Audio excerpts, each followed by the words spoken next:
Boa tarde a todos. Vamos começar aqui nosso painel. Antes, eu queria só fazer uma breve introdução. Quando a gente estava montando esse painel, eu preocupei bastante em chamar pessoas que conhecem muito bem esse assunto que a gente vai debater aqui, sem ficar pegando muito em vendor, mas que já tenham trabalhado com múltiplos vendors, múltiplos cenários. Então, nós chamamos aqui 3 pessoas que são muito gabaritadas em multivendor, mas algumas têm as suas especificidades, né?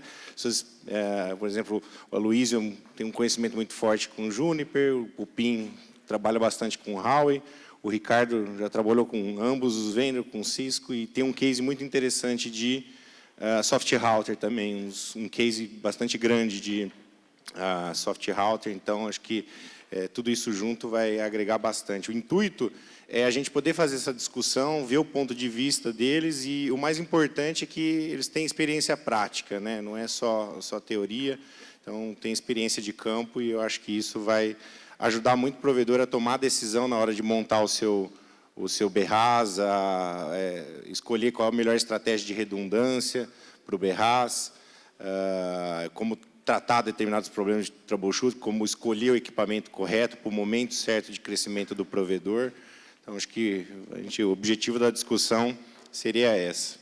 Então, eu vou colocar aqui alguns temas para os 3 comentarem aqui, e depois, ao final, a gente vai ter alguns minutos para perguntas também. Então, quem tiver pergunta, pode anotar, a gente vai ter aí pelo menos uns 10 minutinhos, 15, talvez a gente consiga deixar para as perguntas. Primeiro tema aqui que eu queria colocar para vocês aqui poderem discutir é um problema que eu vejo em alguns cenários, principalmente quando o provedor está em crescimento, né? Eu não digo lá no começo e nem quando o provedor já está lá com seus 10 mil assinantes, mas assim, quando ele está entre 3, 5 mil assinantes, fica um pouco difícil encontrar uma caixa que economicamente se justifica, né? Porque lá no início você tem às vezes um microtik e tal, ou um soft router, e quando você já está ali num patamar grande, você já está pensando em colocar às vezes um NE20, MX204, um SR, né? Agora, para aquele momento que o provedor está ali nos seus 3 a 5 mil assinantes, na opinião de vocês, o que vocês acham que o provedor poderia analisar como opção, né? E outras marcas, citei só algumas aqui mais conhecidas. Isso também vocês acham que para esse momento é válido levar em conta a possibilidade de colocar soft router também? Vamos começar aqui com o Ricardo, então. Acho que quando a gente estava conversando um pouco antes do painel, acho que é o momento mais difícil do provedor, né? Porque ou a solução ela é muito cara e a demanda dele é muito pequena, ou a solução é barata, só que ela não é estável. Então, nessa faixa, eu prefiro que o provedor ele utilize ali, no meu case, por exemplo, um soft router. Tá? 2 caixas, aí, 2 servidores bem dimensionados, com hardware legal, ele vai conseguir atingir aí até 6 mil clientes, aí, mais ou menos, com redundância. Acho que economicamente seria preferível esse cenário do que, por exemplo... Economicamente é mais viável. Luísio? Bom, boa tarde a todos. Funcionando. Primeiramente, agradecer ao Frediani por ter motivado a discussão desse tema, né? Para que a gente possa trazer um pouquinho aqui da nossa experiência. E, bom, esse ano para a gente foi um ano, nos últimos 2 anos foi um ano especial, porque a gente teve uma possibilidade de trabalhar bem próximo dos ISPs regionais, né? E vendo os desafios deles, que são talvez uns desafios e realidades diferentes que as grandes operadoras têm nas suas operações, no seu dia a dia. Então, a gente acabou compartilhando bastante ideia com essas pessoas, com as suas necessidades, né? Então, eu vou tentar trazer aqui um pouquinho para vocês sobre o que a gente viu, especialmente nesse último momento. Mas antes de evoluir na questão, vou dar uma provocada aqui no Frediani em relação ao tema. Nosso painel aqui começa com o nome BNG, BRAS e modalidades de acesso, né? Então, fazer uma enquete aqui com o pessoal que está por aqui. nós estamos falando aqui de BNG e Berraz. Qual que é o nome certo? Quem acha que eu tenho que chamar de Berraz aí, vamos levantar a mão para a gente ter uma ideia. Está lá o Douglas, mais um pessoal aqui na frente. A luz está cegando aqui, não dá para ver todo mundo. Quem acha que o nosso concentrador de usuários é o BNG? Algumas pessoas aqui. Leonardo ali. O Rogério Mariano aqui, BNG também. Então, lá o pessoal ali também, BNG. Desculpa aí quem eu não consegui ver, porque a luz está aqui direto. Bom, pessoal, as normas, algumas nomenclaturas utilizadas, né, no nosso padrão de banda larga, elas vêm de um fórum, né, um grupo de trabalho, um consórcio, que originalmente foi fundado lá em meados de 90, tá? Que foi, na época, chamado de DSL Fórum, né?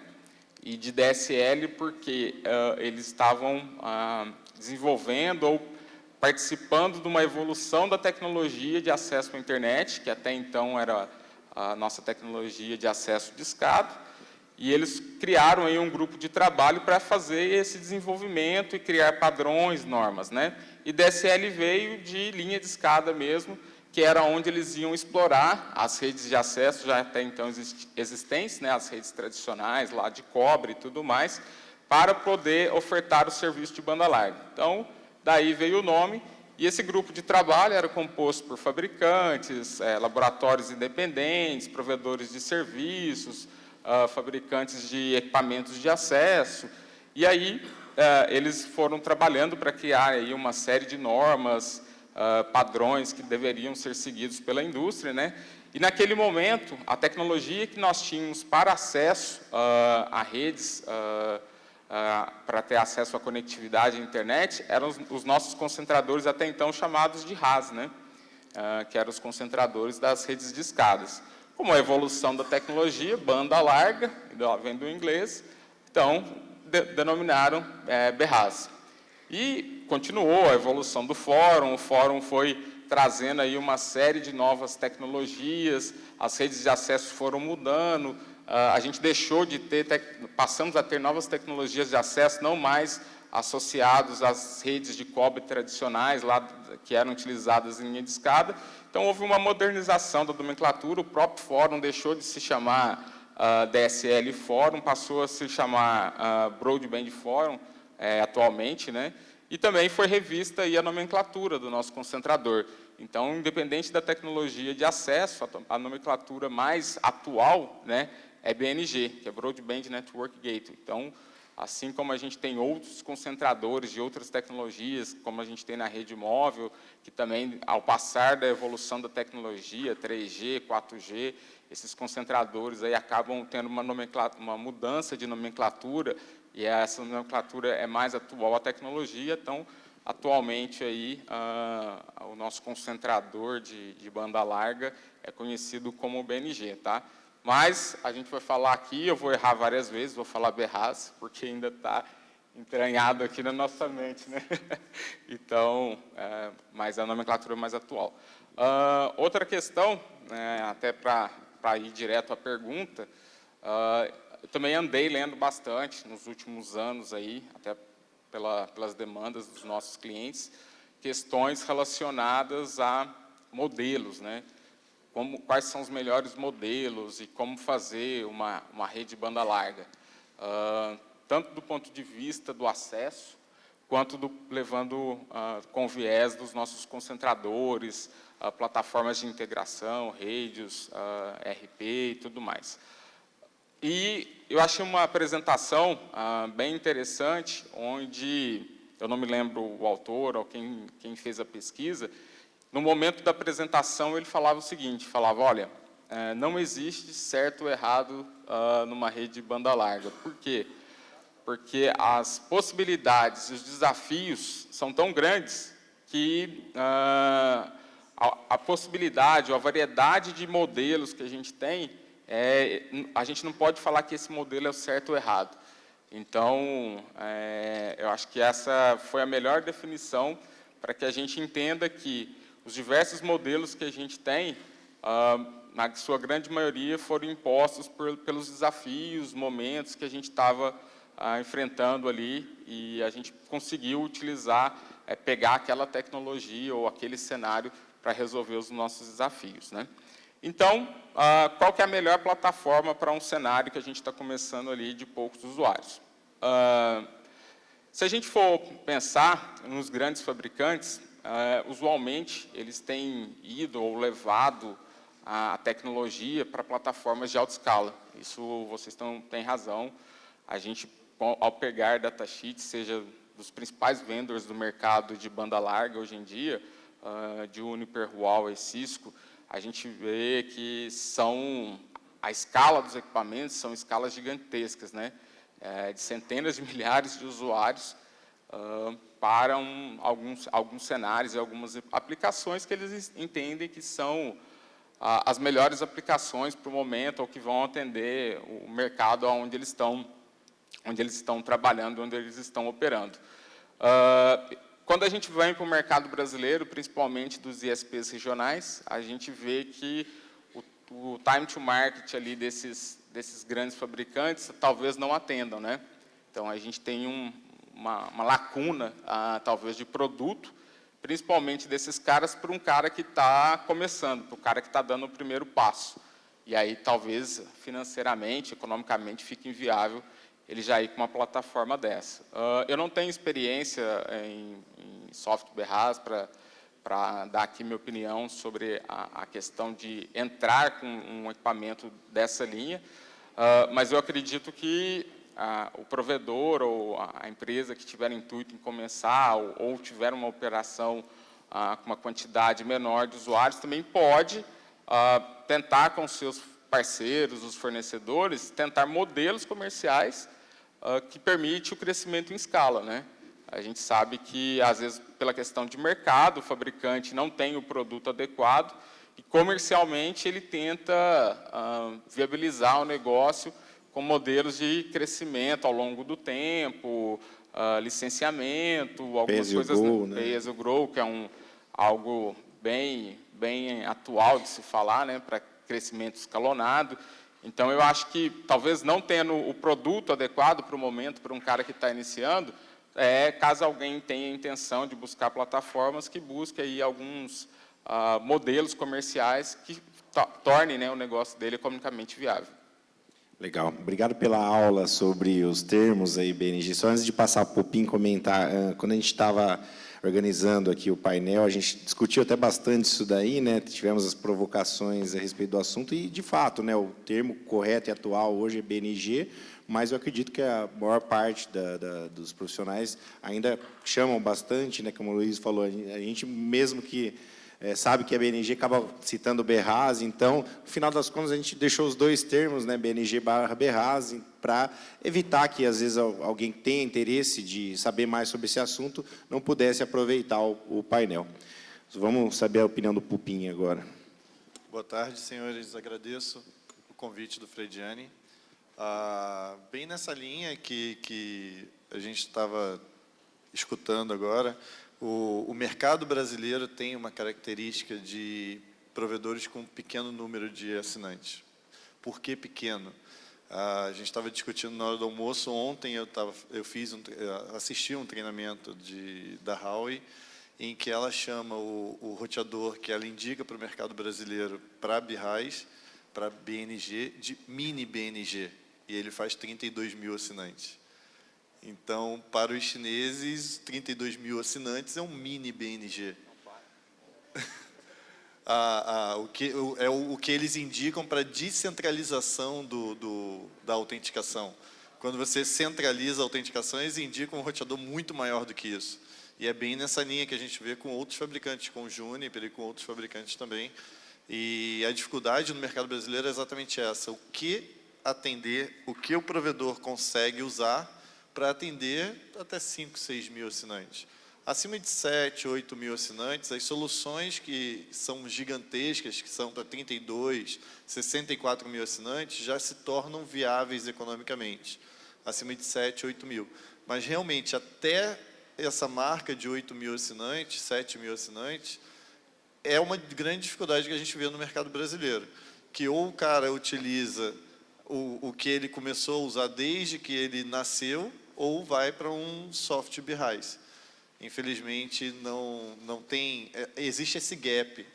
Existem alguns trabalhos aí dos fabricantes para tentar reduzir, como ele falou, tentar lançar licenciamento, entregar a mesma caixa com suporte a menos assinantes, e conforme você for crescendo, você pagando licença para isso. Mas ainda existe esse gap muito grande. Infelizmente, a gente não consegue... eu venho trabalhando muito junto ao fabricante, tentando mostrar para eles essa característica do mercado brasileiro, que existe um volume grande de provedores que não conseguem comprar o equipamento porque se torna inviável economicamente para ele, mas exatamente por essa característica de, para eles, 32 mil assinantes é pequeno, a gente não consegue ainda justificar isso. Legal. Tem um rumor, né, por especulação, eu não vou nem citar modelos aqui, mas me falaram recentemente que tanto o Cisco quanto o Juniper estão para lançar uma caixa um pouco menor, né, e uma delas, inclusive, já é uma caixa existente, só que naquele modelo que você citou de Pay as you grow. Então, talvez isso possa ser uma opção mais acessível, né, a esse momento do provedor, né. Vamos esperar aí para ver se isso se confirma mesmo e poder atender. Os fabricantes, como eu falei, os fabricantes estão trabalhando, tentando lançar alguma coisa menor para suprir esse gap. Porque a gente tem um gap muito grande, ou o provedor é pequeno demais para comprar a caixa, ou a caixa é cara demais para o provedor médio. Porque o provedor médio brasileiro ainda é muito pequeno para esses fabricantes. Então, 2020 promete. Todos os fabricantes estão trabalhando em algumas coisas, 2020 promete algumas coisas. E eu acho que nos últimos 2 anos, até um pouco mais, 4, 5 anos aí, os provedores regionais começaram a ter acesso a essas tecnologias, né? E os fabricantes passaram a olhar esses caras com um olhar especial. Então, a gente sempre sabe que tem um tempo de mercado, os equipamentos eles têm que ser bem testados e bem estressados, né? Os processadores, os ASICs, os softwares, para poder suportar toda a demanda, até porque o produto não pode entrar todo atrapalhado ali e se queimar. Então, acredito que eu concordo aqui com o Pupim, que eu acho que no 2020 é um ano que promete aí, em relação a essas plataformas, para o nosso mercado ali de uma escala um pouco menor. Comentar mais alguma coisa, Ricardo? Não. Então, vamos passar aqui para o próximo tópico que eu anotei aqui. São todos temas que a gente sempre discute, né, quando a gente fala desse tema. Então, acho que a gente pega bem na veia aqui desse assunto. Tão difícil quanto escolher o equipamento, né, é também a gente ter redundância, né, escolher a melhor estratégia de redundância, né, arquitetura de redundância, porque, né, todo mundo conhece a máxima, né, quem tem um não tem nenhum. Então, eu queria saber de vocês o que vocês pensam a respeito de estratégia de redundância para BRAS, se na visão de vocês é melhor centralizar no modelo N+1, ou distribuir isso nos POPs e, eventualmente, se aquele POP morrer, vai afetar só uma parcela dos seus usuários. E também outra questão interessante, se a gente pegar cenários médios e grandes, de operadoras, principalmente, a gente vê que, muitas vezes, cidades, até de provedores, eu acredito que menores, tem várias cidades em torno de uma cidade grande, tudo concentrado ali. Na opinião de vocês também, qual que seria a distância máxima ali, talvez em milissegundos, ou distância mesmo, para se pensar em montar ali um outro grupo de concentradores, para não ficar uma latência muito grande, não prejudicar isso daí? Vamos começar de lá para cá agora, Pupim. Bom, mais uma vez, essa dificuldade de você não ter equipamentos pequenos dificulta demais a redundância. Por essa característica dos equipamentos serem muito grandes, o provedor tende a ter 2, ou no máximo ter 1, ou no máximo ter 2 centralizados no meio da rede. Eu acho que essa medida do centralizar o BRAS, o BNG, ou mantê-lo descentralizado, varia muito do volume de assinantes e da viabilidade econômica disso. É claro, quanto mais próximo do assinante esse BNG estiver, melhor. é o melhor desenho que o BNG esteja o mais próximo possível do assinante. Mas não vamos ser utópicos que o cara tem um POP com 1.000 assinantes e vai botar uma caixa de 32 mil em cada POP desse aí. Então, é aquele negócio que eu bato bastante, o provedor não tem uma receita de bolo. Infelizmente, é projeto a projeto. Você vai ter que definir projeto a projeto. Mas essa ideia do quem tem um não tem nenhum, eu sou totalmente a favor. Tente sempre ter um plano de backup, um plano de recuperação, nem que seja assim, eu tenho um roteador que faz o BNG, eu tenho um roteador que faz o BGP, e os dois têm as licenças. Num momento de crise, eu coloco naquele que faz o BNG, que faz o BGP, o BNG funcionando, só para recuperar o BNG e separar novamente. Porque perguntam muito, eu posso usar os dois na mesma caixa? Eu não sou muito a favor de operar no dia a dia com os dois na mesma caixa. No momento de crise, beleza. No momento de crise, opera os dois tranquilamente, enquanto você está recuperando. Agora, vamos operar no dia a dia, separa as funções. Eu consigo criar uma redundância, deixar um cara lá em espera para recuperar o ambiente em um momento de crise. Eu tenho um volume de assinantes que viabiliza a compra de 2 BNG. Tudo bem, então eu faço uma redundância ativo-ativo. Balanceio carga entre os dois e, no momento de crise, um assume 100% da carga do ambiente. Mas essa questão do centralizar ou descentralizar depende muito do volume de assinantes e da viabilidade econômica de se fazer ou não. Luiz. Eu acho que o Pupim explorou bem a questão econômica, né? O BNG, um sistema de banda larga, né? Economicamente, ele tem um valor representativo, né? A solução, ela representa uma parcela razoável ali do custo, né, da solução de banda larga. Então, acho que o primeiro ponto é quem tem um não tem nenhum. Acho que isso é totalmente verdade. Operar com uma caixa só, sem um modelo de redundância ou sem uma estratégia de alta disponibilidade, acho que traz aí um risco operacional muito grande. Sobre o modelo adequado, eu acho que tem diversos desafios aí que faz com que você siga um modelo ou outro. Então, tem a questão econômica, eu posso ter mais caixas ou não. Tem a questão geográfica. Então, por isso que eu gostei muito desse documento, onde o autor fala assim, não tem certo nem errado, né? Então, esse ano eu tive a oportunidade de ver uma empresa, eles me mostraram a geografia da rede deles, né? E eles trabalham com modelo distribuído centralizado. O que eu quero dizer? Ele tenta, ao máximo, levar o BNG mais próximo do usuário final, encurtando a rede de transporte, né? Deixando ali a autenticação ali bem mais próxima do usuário final. Com isso, dependendo da concentração de usuários, ele consegue até distribuir as CDNs. Por quê? Porque ali ele já tem um ponto de roteamento, vai concentrar uma parcela do tráfego dele razoável, né? E se ele conseguir atingir ali os parâmetros para que ele tenha uma CDN, ele consegue colocar a CDN mais próxima do BNG e evitar esse tráfego aí dentro do backbone, né? Então, é um modelo que é bem legal. E aí, por que eu falo distribuído centralizado? Porque ele tem uma estratégia que eu posso colocar uma caixa maior e, numa situação de desastre, ele conseguir fazer o transporte, utilizando a rede dele, né, para um ponto principal, para um POP, e ali ele tem um BNG ali com a quantidade, com licenças, interfaces, para poder suprir aquele tráfego. É lógico que a gente está falando aí de algumas operações maiores, né? Tem alguns provedores regionais aí que já têm escala de assinantes de operadoras e orçamentos aí, questões econômicas, já trabalham com plataformas aí, assim como as operadoras trabalham. Mas eu acho que não existe certo e errado. Eu, particularmente, não gosto de caixas altamente concentradas. Trabalhar com caixas aí com 128 mil usuários, eu acho que isso traz um risco operacional muito grande. Não sou muito favorável a colapsar funções, assim como o Pupim falou.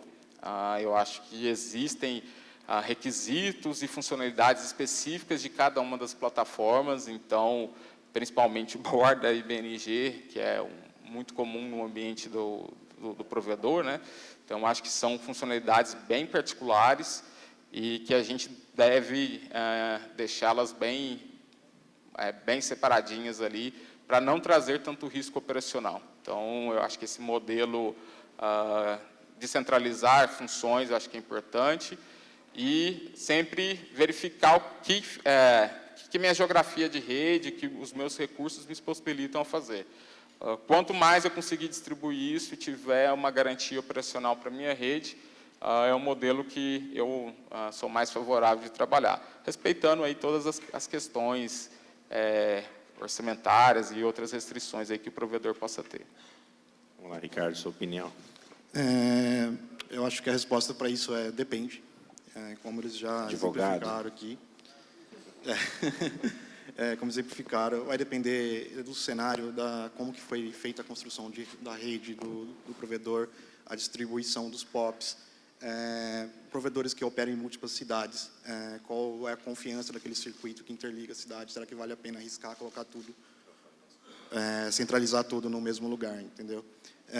Hoje, assim, vou usar o exemplo da nossa empresa, a gente usa centralizado, porque basicamente a gente opera em uma cidade, e de cidades não mais longas, a distâncias de 30 quilômetros. Então, foi bem tranquilo construir um anel para atender a demanda dessas cidades. Então, a gente tem uma certa segurança em relação a transporte e tudo mais. Acho que a solução distribuída para um provedor de menor porte, eu acho que é bem interessante, com relação ao custo. Então, você tem caixas soft routers, aí não preciso nem citar qual é o fabricante, todo mundo sabe. Citar, não tem problema.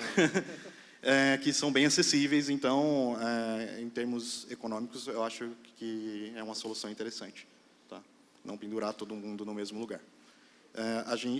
Outra forma de centralizar, como o Aloysio já falou, quando o provedor ele tem mais de um core na mesma cidade. Então, ele pode centralizar os BRAs deles nesses 2 cores e ter redundância de core também. Bem lembrado, bom ponto. Então, isso é um cenário que é interessante centralizar também. Um detalhe interessante que eu vejo nesses 2 pontos que foram discutidos agora, se você tem uma operação distribuída, ou seja, BRAs em muitos POPs, né, acho que é sempre importante você ter um plano de recuperação, né, quão rápido você consegue chegar naquele POP para substituir o equipamento e também ter aquele equipamento spare num local centralizado que possa substituir qualquer outro, né? Então, você conseguir reduzir ao máximo o tempo de recuperação daquele POP, né? E outro ponto também, que não sei se aparece muito no dia a dia de operação de vocês, se isso é levado em conta, se é relevante, é o possível troca de tráfego entre clientes, né, da mesma operadora, porque quando você começa a afastar ele um pouco do BRA, você tem que transportar até um lugar central e transportar de volta. Então, não sei se isso chega a ser relevante ou isso é menor. Você ia falar mais alguma coisa, Pupim? Só acrescentar, essa característica do centralizar ou descentralizar, tem um momento que eu sou totalmente contra o centralizar. Quando o assinante, entre o acesso e o BNG, você tem rádio. Então, nesse momento, eu sou totalmente contra a centralização. O BNG tem que ficar do lado do assinante, não do outro lado do rádio. Porque uma coisa falhou, perdeu o pacote no rádio, se ele ainda não está autenticado, ele vai perder a autenticação e vai levar minutos para autenticar novamente. Se ele já está autenticado, ele perde o pacote, o próprio TCP, o próprio protocolo já recupera e o cliente mal percebe. Então, nesse momento, aí, se me pergunta, eu sou totalmente contra a centralização. Mas sempre lembrando, centralizando, descentralizado, né? É muito bem lembrado esse ponto aí do rádio. A gente ouve bastante o pessoal falando que eu só tenho no POP porque eu chego ali com rádio e qualquer oscilação acaba causando alguma intermitência ali para os usuários. Tudo bem, vamos passar aqui para o próximo assunto, para ver se a gente consegue cobrir diferentes tópicos aqui, né, que pode ser a necessidade do pessoal. Esse tema aqui é um tema, acho que recorrentemente discutido, né, que é PPPoE e IPoE, né? Às vezes dá umas boas discussões, né? Ambos têm vantagens e desvantagens, um tem mais complexidade que o outro, talvez. Acredito que vocês todos já tenham implantado ambas as soluções. Na visão de vocês, vocês acham que o PPPoE tende a ter um número de vantagens maior do que o IPoE? Se você já tem uma operação rodando com o PPPoE, vale planejar a migração para o IPoE? Porque também tem a questão do MTU, né, que você ganha, por exemplo, no caso do IPoE, tem alguns problemas que podem acontecer na operação, por exemplo, o cliente recebe a CPE, o técnico instala ela, configura com o PPPoE, aí ele vai lá e reseta, né? Então ela volta para a DHCP e aí no IPoE isso já não seria um problema. Então tem essa. Só que por outro lado o PPPoE, né? Você tem uma gerência muito mais fácil, né? Essa talvez seja a principal razão pelo qual ele tenha sido adotado mais em massa aqui no Brasil, né? Então vamos começar com a Luísio agora. Então, esse é um ponto que tem bastante discussão, né? Discussões recorrentes, qual é o melhor, qual é o pior, se vale a pena mudar ou não. Também, quando a gente vê, ou a gente lê lá no Broadband Forum, essa questão dos protocolos de acesso, né, de WAN, o Broadband Forum define lá os protocolos de acesso WAN que devem ser suportados por um CPE de banda larga e, também, consequentemente, pelo próprio BNG, devem atender a 4 requisitos, né? Estabelecimento da sessão, autenticação, alocação de recursos, aí a gente está falando endereçamento IP, DNS, políticas e monitoramento da sessão. Então, obrigatoriamente, o nosso protocolo de WAN tem que atender essas 4 características. E quando a gente pega os 2 protocolos definidos pelo fórum, os 2 atendem perfeitamente essas características. Quando a gente vai analisar cada um dos protocolos em si, a gente vê que o protocolo PPP, o PPPoE, né, que é utilizado nas redes banda larga, ele tem uma máquina de estado mais complexa, né? Ele herdou aí o PPP, que era utilizado lá nas redes de escadas, né? E aí ele traz consigo toda essa arquitetura e tem uma máquina de estado um pouquinho mais complexa. Mas ele consegue, mesmo com ali a limitação do MTU, ele consegue endereçar muito bem todas essas características, até porque ele foi o primeiro, está lá desde a primeira versão, da primeira revisão do DSL Forum, originalmente como PPPoA, né, depois como PPPoE, mas ele está lá e faz isso muito bem. E aí, principalmente, assim, um dos principais problemas que foi identificado aí utilizando o PPPoE é o problema do MTU por causa do encapsulamento do PPP, né? Então, existem outros limitantes aí que fizeram o desenvolvimento aí de um novo protocolo de WAN, que é o IPoE, que traz como base aí o DHCP, né, no seu princípio de funcionamento. Você olhando a máquina de estado dele, ela é mais simples na interação, né, até o estabelecimento da sessão. Mas eu acho que pela questão hoje dos nossos provedores de serviços, dos nossos ISPs regionais e até provedores no Brasil, a maioria das implementações são com PPPoE e alguns dos problemas que eles relatavam, né, de falar com o PPPoE em velocidades mais altas, por causa do encapsulamento, os CPEs, por causa da máquina de estado é mais complexo, não consigo chegar em velocidades mais altas. A gente teve a oportunidade de perguntar isso para vários provedores e praticamente todos eles usando o PPPoE e com planos aí superiores a 500 megas já com GPON. Então, eu acho que essa questão aí, todos nos reportaram nas perguntas que nós fizemos, falaram, não, isso aí para a gente, em relação ao problema do CPE, isso já está superado, não é um limitante para a gente mais. E também vendo o mercado nacional, né? Eu acho que no Brasil, pelo fato de utilização do PPPoE por um bom período, né, a nossa maturidade para conseguir endereçar todos os desafios que nós temos numa rede de banda larga, para convergência de rede, para autenticação, para provisionamento de serviços. Em cima do PVPoE, a gente já tem praticamente todas as respostas na cabeça, né? E aí, quando a gente faz a mesma pergunta, faz uma analogia, mas como você vai resolver tal questão em cima do POE? Aí, ainda, em alguns momentos, ainda falta resposta. Então, eu acho que hoje os dois protocolos estão bem similares, e no mercado nacional, eu acho que, até pela questão cultural, histórica, aí, a nossa base de conhecimento e a nossa maturidade para operar redes banda largas com o PVPoE, ela é mais expressiva, é mais representativa. Ricardo tem uma experiência boa com ambos os cenários, já rodou extensivamente ambos, né, IPoE e PPoE. O que você poderia nos dizer, Ricardo? Eu tenho experiência com os dois protocolos, né? A nossa experiência com o IPoE veio por uma limitação do CPS, na época que a gente estava construindo redes de EPON. E os CPS, naquela época, que suportavam NAT, né, que faziam o roteamento, eles eram muito mais caros. Eles chegavam a custar o dobro. Então, a opção, na época, foi usar o CPS em bridge. E, em bridge, veio esse problema, que era o usuário e senha.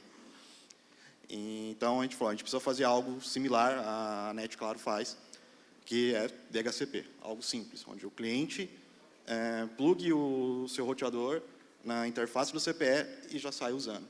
Ou um computador, ele não tem que acionar o suporte para pedir um usuário e senha, outra coisa do gênero. Então, a gente começou a estudar, na época, o IPoE. Era um negócio assim, muito obscuro na época. Assim. Todos os cenários que você achava de IPoE eram basicamente usando Captive Portal. Então, vamos dizer assim, o grosso modo, hotspot do MikroTik. E a gente não tinha achado nenhuma solução assim, simples de operar. Cisco era complexo, o Juniper era complexo. E a gente encontrou um software open source, que eu acho que muita gente conhece agora, que é o Axel, e a gente começou a utilizar. Eu não vejo vantagem nem desvantagem em nenhum dos dois. Eu acho que os dois podem rodar numa rede juntos. Hoje, a gente migrou a maior parte da base, a gente chegou a ter 25 mil clientes autenticados em IPoE. Por questão de escala, né, que a gente usava SoftRoute, a gente acabou indo para a caixa da Huawei. Mas a gente mantém ainda o IPoE para autenticação de clientes bridge, no modo bridge. Então, ele simplifica muito a vida do cliente, em geral. E tem as suas vantagens da MTU e tal, mas ele tem alguns probleminhas. Ele não tem reconexão imediata, se você tiver uma falha no backbone, que faz esse transporte dos dados. Né? Você tem que pedir para o cliente reiniciar o CPE, ou você tem que fazer um reboot em massa do CPS. Não sei mais o que eu poderia dizer. Assim. Então, é bom. E não sei, é isso aí. Vamos lá, Papim. Bom, ele acabou de tocar num dos assuntos que eu acho mais críticos do IPoE, que é a reconexão. No IPoE, ele usa DHCP. Então, o lease time padrão do DHCP é 1 dia ou 2 dias, depende da sua configuração. Se você tiver qualquer problema no seu BNG e o cliente for desconectado, ele só vai saber 1 dia depois, quando ele for pedir o IP. Ou ele tem que rebootar o equipamento. Isso aí, a solução mágica que o pessoal encontra é reduzir o lease time do DHCP para 5 minutos. E você fica, então, a cada 2 minutos e meio com o teu cliente perguntando se pode renovar o IP. Isso é lixo na tua rede. Aí o pessoal, não, mas aí eu ganho MTU, tá? Só que você acrescenta mais lixo na tua rede. Será que o peso é interessante? Então, assim, como a Luísa estava falando, é um protocolo mais recente que o PPoE, consequentemente ainda tem um pouco para evoluir. O grande argumento que eu vejo o pessoal utilizando, vou usar o IPoE no lugar do PPoE, é o CPE, coisa que hoje, se você usa os CPEs, as ONUs mais recentes que você pode implementar aí no seu ambiente, elas já suportam alta velocidade com o PPoE sem problema. Você tem problema, sim, com equipamentos de baixo custo, equipamentos de baixa capacidade de processamento. Então, se eu quero vender um plano de 300, 500, 600 MB, investe num equipamento que aguente 300, 600, 500, ou 1 GB de tráfego. Não vá tentar vender com um equipamento que não suporta esse tráfego que você está querendo vender. Então, assim, o que o pessoal vilaniza demais o PPPoE, dizendo que ele não vai conseguir entregar, ou o seu BNG não suporta entregar alta velocidade, porque não aguenta processar a quantidade de assinantes em alta velocidade, não consegue fazer o controle de banda, ou o seu CPE não suporta fazer 500 MB, 1 GB em PPPoE, e você não vai conseguir vender o plano. Não é porque você está usando o PPPoE que você não está conseguindo entregar esse plano, e sim porque algum equipamento seu não tem suporte a isso. Eu acho que isso é uma coisa que o pessoal tem que levar em conta quando vai vender plano de alta velocidade. Tá? Até só para complementar sobre a adoção, né, sobre as duas tecnologias, eu acho que a gente acaba se espelhando em alguns mercados, né? No caso de telecomunicações, a gente sempre, no Brasil, a gente sempre se espelhou muito no mercado europeu, e até busquei ali algumas pesquisas, não consegui nada muito recente do último ano ou desse ano, mas consegui uma pesquisa de 2017 sobre o percentual de adoção dos protocolos de WAN, uma pesquisa lá do Broadband Forum, e aí o PPPoE continua na frente ainda, com mais de 60% aí de implementações. Na Europa também? É uma pesquisa global que eles fizeram com diversos fabricantes, e lá ele fala que uma questão regional, a maioria das implementações em PoE acontecem em cenários de greenfield, né, novas implementações, e basicamente, primordialmente nos Estados Unidos, a gente tem uma adoção muito forte do protocolo. Fala, Ricardo. Um cenário interessante para quem quiser utilizar IPoE, não só no acesso banda larga, mas para autenticar STB de IPTV e também autenticar clientes de voz. Tá? Então, é uma opção interessante. É bem mais leve do que o serviço de banda larga em si. E vai adicionar um pouquinho mais aí uma camada de segurança se você utilizar o Circuit ID aí para autenticar esses clientes. Essa é uma questão também que eles falam, redes multisserviços, né?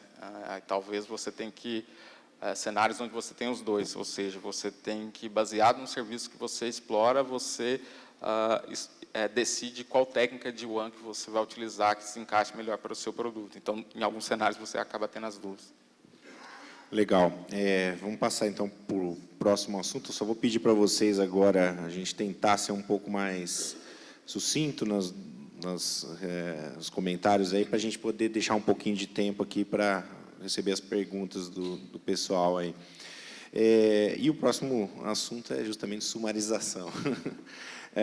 Já pensando num cenário um pouco maior, né, já de algumas dezenas de milhares de usuários, a gente começa a ter tem que ter uma preocupação com sumarizar a rota, né, para a gente não deixar todas aquelas prefixos que foram entregues para o cliente, principalmente em PV6, né, que a gente tem o prefixo delegation, disso não ficar passeando ali pelo IGP, né, porque a gente tem, às vezes, equipamentos ali, né, suítes L3 tal, que tem um limite de prefixos. Então, só que a gente tem outro detalhe também, que é o radius, o pool centralizado no radius, né. Então, quando você tem uma única caixa ali, e que não é o desejável, né, de se ter num cenário grande desse, principalmente, não é um problema. Mas se você tem já mais de um BRAS e um pool centralizado, você precisa, de alguma forma, sumarizar aquelas rotas ali. O que, na visão de vocês, é melhor fazer nesses casos ali? Regionalizar esses BRAS para poder conseguir sumarizar? O que vocês têm encontrado nesses cenários aí, já com algumas dezenas de milhares, para tirar um pouco essa carga de cima dos equipamentos, né, do IGP? Vamos começar com o Pupim lá. Bom, o ideal é que você regionalize. Primeiro, se você trabalha com IP dinâmico, você cria um pool para cada BRAS, para cada BNG, para ele distribuir esses IPs. E aqueles caras de IP fixo, que você tente regionalizá-los de alguma forma, para que você sumarize o mais o máximo possível a sua rede. Tem essa questão dos clientes IPv4 com IP fixo Isso. também, né? Além do No prefix caso delegation. São do dois IPv4. casos. E no caso do IPv6, tentar também regionalizar por BRAIS, por BNG. Criar o grupo lá, botar, por exemplo, um /40 e quebrar esse /40 em vários /56 para entregar para os assinantes em cada BNG. O pool ficar fixo no BNG e não flutuante entre os BNGs. Tentar fazer de alguma forma isso. Eu acho que a grande dificuldade que o pessoal tem são os ERPs, os sistemas que controlam os radios, que não pensam nisso. Infelizmente, no mercado brasileiro a gente tem essa dificuldade e é o que a gente mais enfrenta aí, não sei os dois colegas, mas o que eu mais vejo é o ERP não suportar você conseguir dividir o pool por BNG, então você tem que colocar no BNG de alguma forma isso aí. Então, acho que a maior dificuldade hoje é sistêmica e não de tecnologia, porque todos os principais fabricantes já conseguem fazer esse tipo de sumarização. A limitação, nesse caso que você citou, de fazer por BRAS, seria justamente não conseguir operar com uma pool centralizada e, em alguns casos, que talvez o provedor prefira, entregar um prefix delegation fixo para o cliente, né, que reduziria um pouco o log que ele tem que guardar. Né, E também tem um problema, não vou entrar muito em detalhes aqui, mas um problema já conhecido de algumas CPEs, né, que recebem o prefix delegation e perde a conexão e depois ela não faz o refresh corretamente daquilo dentro da LAN para dentro, né, e isso acaba causando alguns problemas que não ocorreriam se tivesse a pool centralizada. Então, é difícil encontrar um meio termo, né? Sim, a gente já discutiu várias vezes isso. Acho que o maior problema hoje para se implantar IPv6 é o CPE e a casa do assinante. É verdade. A maior dor de cabeça que a gente tem não é no BNG e não é no backbone. É no CPE e na casa do assinante. Verdade. E muitos CPEs que dizem fazer IPv6 não fazem o mínimo que você precisa para operar de uma forma decente. Né? Luísa. Eu acho que o principal problema assim, que eu vejo em relação às implementações é a não sumarização dos prefixos, né? E, às vezes, ela não está nem associada à questão de centralização do pool ou não, mas por a gente meio que negligenciar os problemas que isso pode me trazer. Então, a gente sabe que, às vezes, a gente acaba implantando o nosso BNG num domínio de roteamento ali, que por algum momento a gente entendeu que era o melhor cenário, né? E ele fica sujeito ali a uma série de questões ali sofrendo.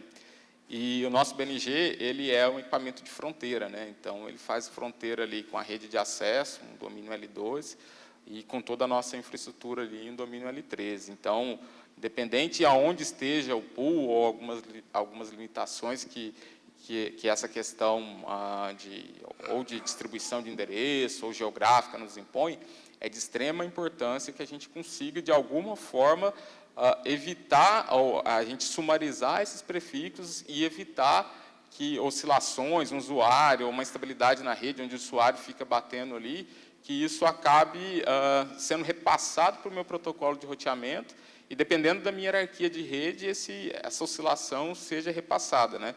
Então, quando a gente está falando em roteamentos com IGP, né, pela arquitetura do protocolo e sincronismo de base de dados, essa oscilação ela é replicada para todas as caixas naquele domínio. Então, é extremamente importante que a gente pense na nossa geografia, nos nossos recursos, que a gente implemente a hierarquia e a sumarização mais adequada para o nosso cenário. Ricardo. Eu acho que os dois já explanou bem, né, a situação.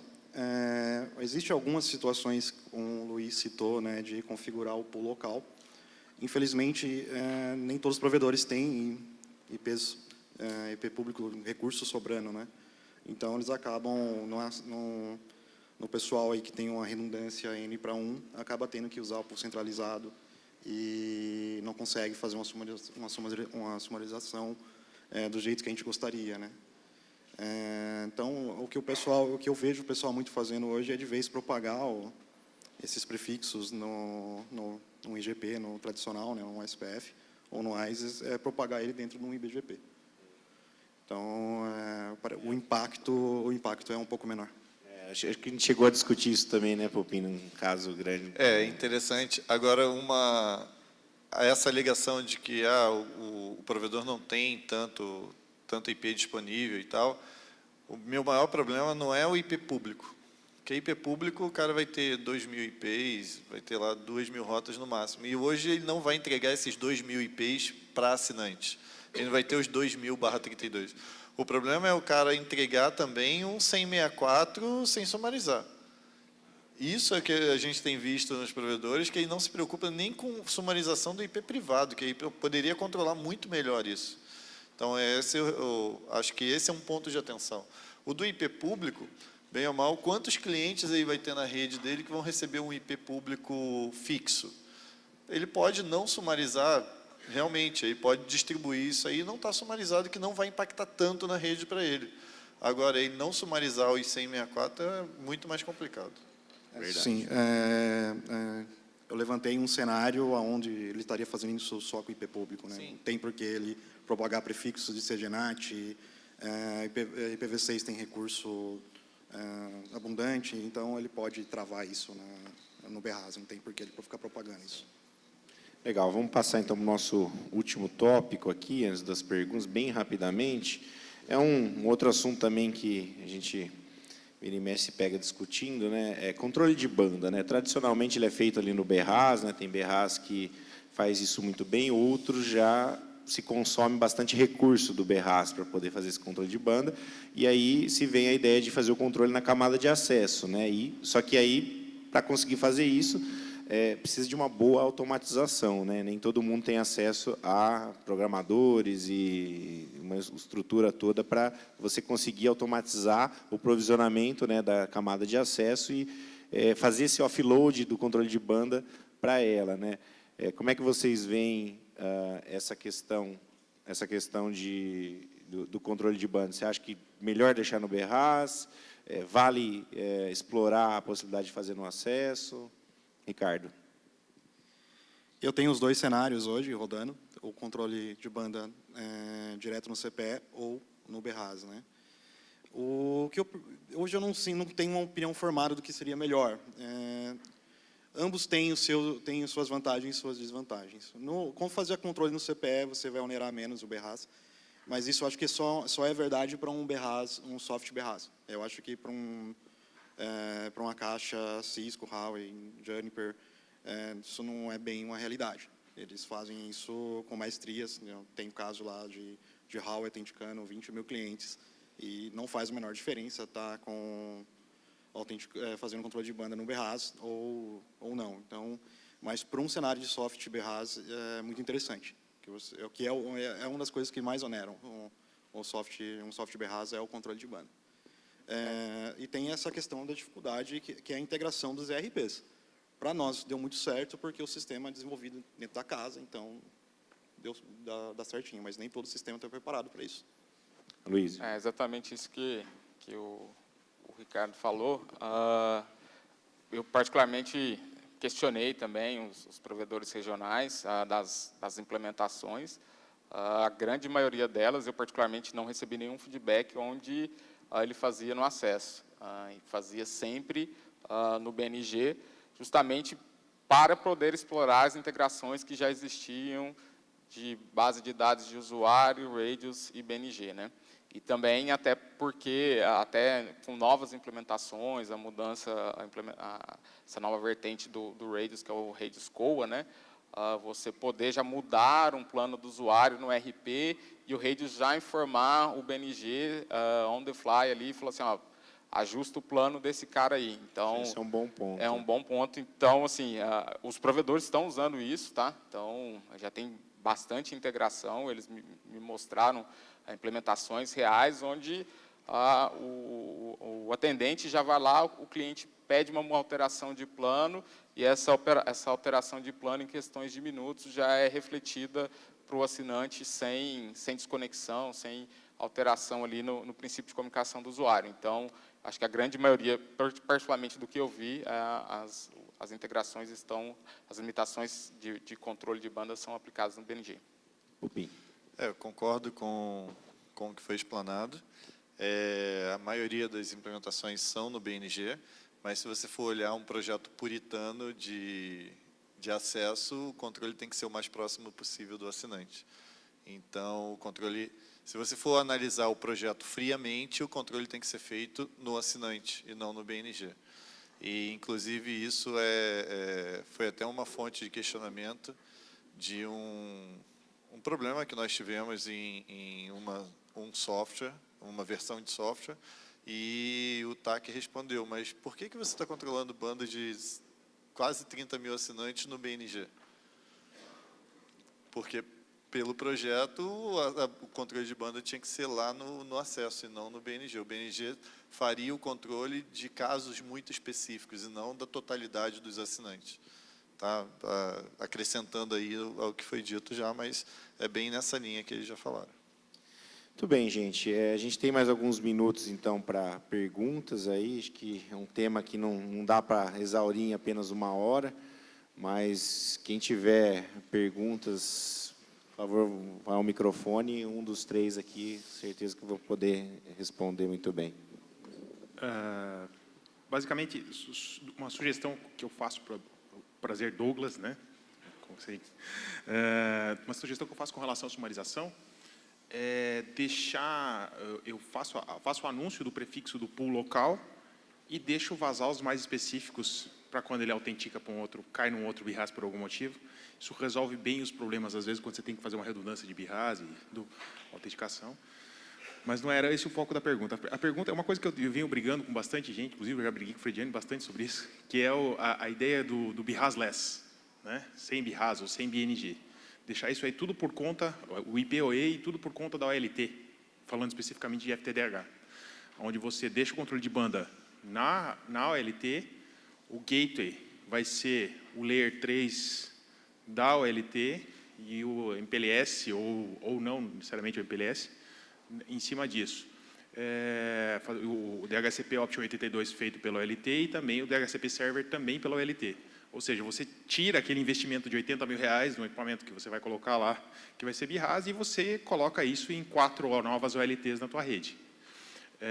Ou então você gasta R$30 mil para pagar um programador para adaptar o teu ERP para fazer com que isso funcione. E a minha pergunta, até eu estou com uma tarefa de casa com o Ricardo com isso, a pergunta que eu tenho para vocês é qual a opinião de vocês a respeito desse cenário?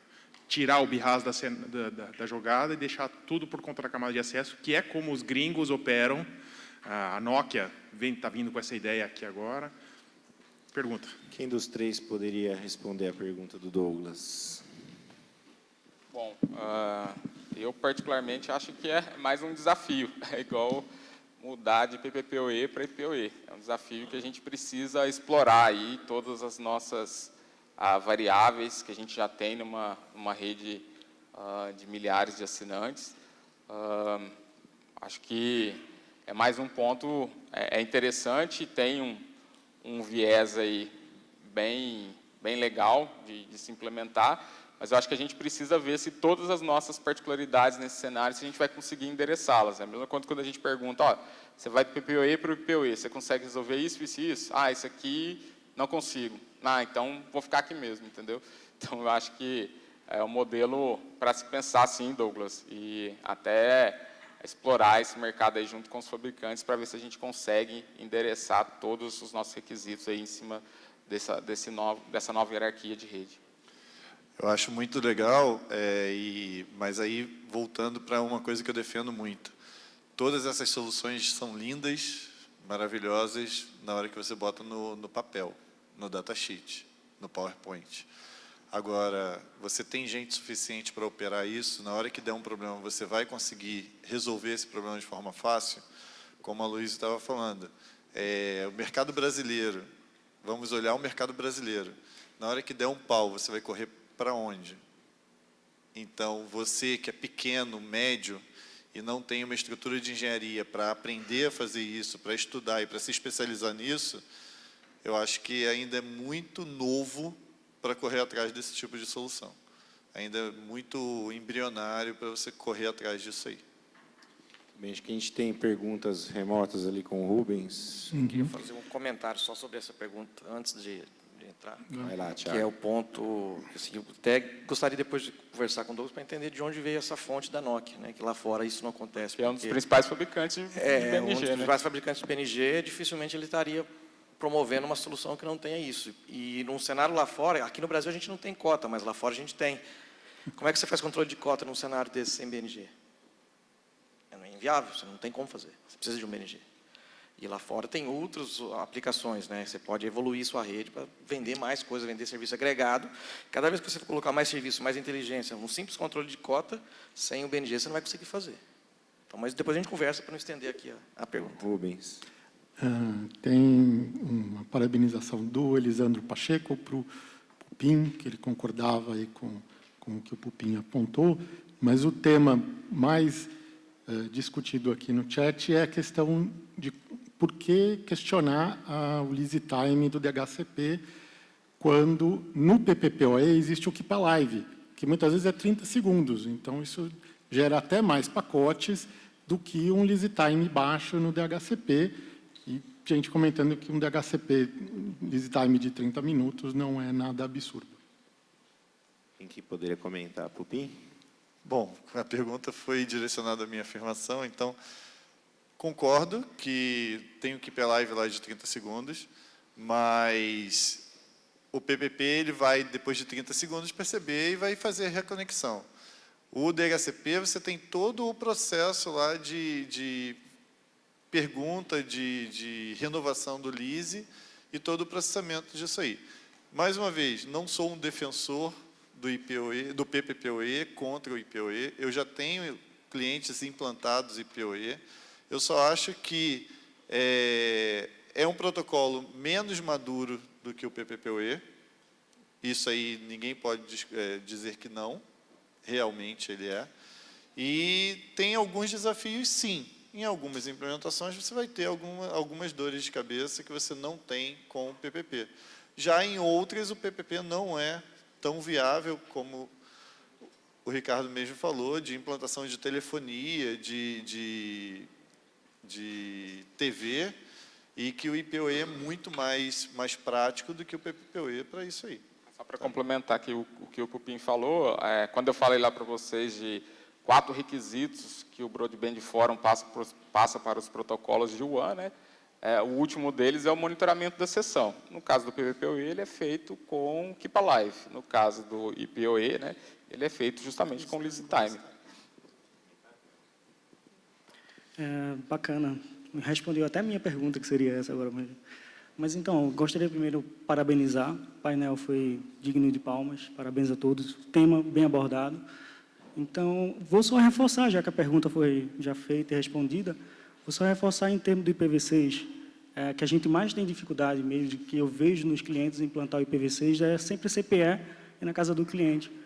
Sempre tem esses fabricantes que dão um firmwarezinho para a gente, que jura que tem IPv6, quando a gente bota para rodar tem aquela maior dificuldade, a gente recebe, mas até não consegue entregar. Às vezes entrega, e depois de alguns minutos cai a sessão. Mas é isso, muito obrigado. Rubens? Rubens, só um comentário sobre a questão do IPoE ser novo. A DirectNet usava IPoE, não com esse nome, já mais ou menos desde os anos 2000 e pouco, com um soft router usando BSD. Então, assim, o nome é novo, mas a implementação disso tem larga experiência no Brasil e em centenas de milhares de usuários. Então, queria aproveitar aqui e agradecer os painelistas. Por favor, a gente puder dar uma salva de palmas para eles. Obrigado.